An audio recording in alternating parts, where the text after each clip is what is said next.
Right now, a trial that could change the future of Apple's money-making machine of apps. Right now, there is a federal court case involving Epic Games, which has games like Fortnite, arguing that the Apple Store is an unfair monopoly, costing apps up to 30% of their profits.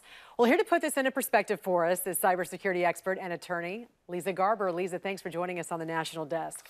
Good morning, Jan. All right, so I'm going to try to break this down very quickly. Epic suing Apple, and that's because Apple removed Fortnite from the mobile app store. That's because Epic offered gamers the ability to pay Epic directly instead of using Apple's payment system, right? So Epic basically arguing Apple has a monopoly over apps and that these fees and commissions can sometimes be 30% or even higher. How strong do you think Epic's case is at this point? It's complicated, right? And really the problem is Epic Games, which created Fortnite, one of the most popular games in the world, is now going after Apple, one of the most valuable companies in the world, because basically they're saying by forcing us to pay 30% commission, you're acting as a monopoly and it's not fair, it's anti-competitive. If we look to history, courts have generally held that businesses should be allowed to choose with whom they do business. So they would probably go in Apple's favor.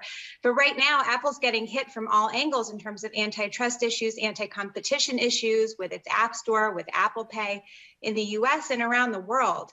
So it's really up in the air as to what's going to happen, although Apple does seem to have the advantage. Epic is arguing again, it's anti-competitive, and Apple is saying gamers can go anywhere they want to play this game. They can use their PC, they can use gaming software platforms, whatever they choose. It's interesting you say that because I was thinking the same thing. Apple's a private business, right? So if you don't like it, you go somewhere else. But in this case, it has all kinds of issues with antitrust. There's monopoly calls elsewhere, even in Europe. How could this case impact some of those calls?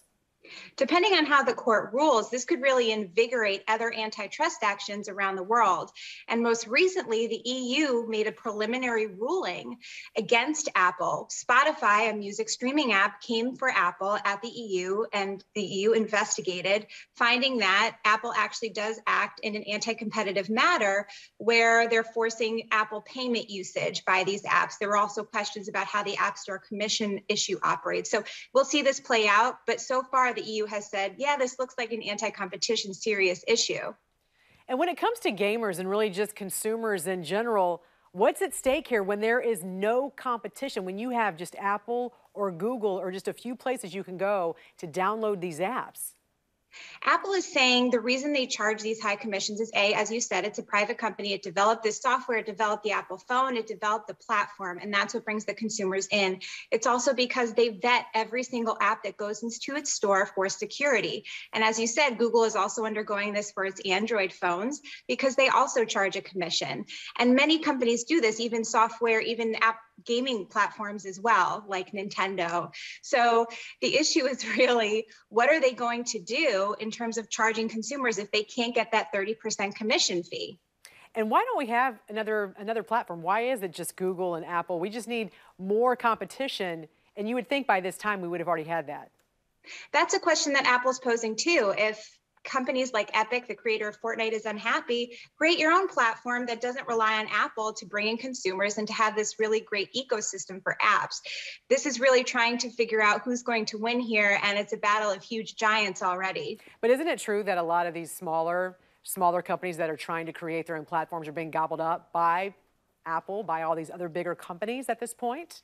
That's certainly an argument. And the question still remains, how is Apple handling these smaller app developers that are coming into the store? And most recently, they changed their policy to reflect arguments coming from smaller apps. They actually lowered some of the commission fees for apps that only make $1 million a year. They said, hey, you only have to pay 15% commission. But if we look at context, 30% commission is actually pretty standard across the guidelines that we see. So, Leeza, do you think there will be a time when we're going to see government regulation over some of this? That's the huge question, Jan. Right now, the EU is coming down hard on big companies like Apple and Google and Facebook. The US, while it has this huge case right now in federal court in California, there are other class actions in the wings against Apple. And there's also, Epic has filed a lawsuit against Google for very similar reasons. We also have some very angry senators in the US going against tech.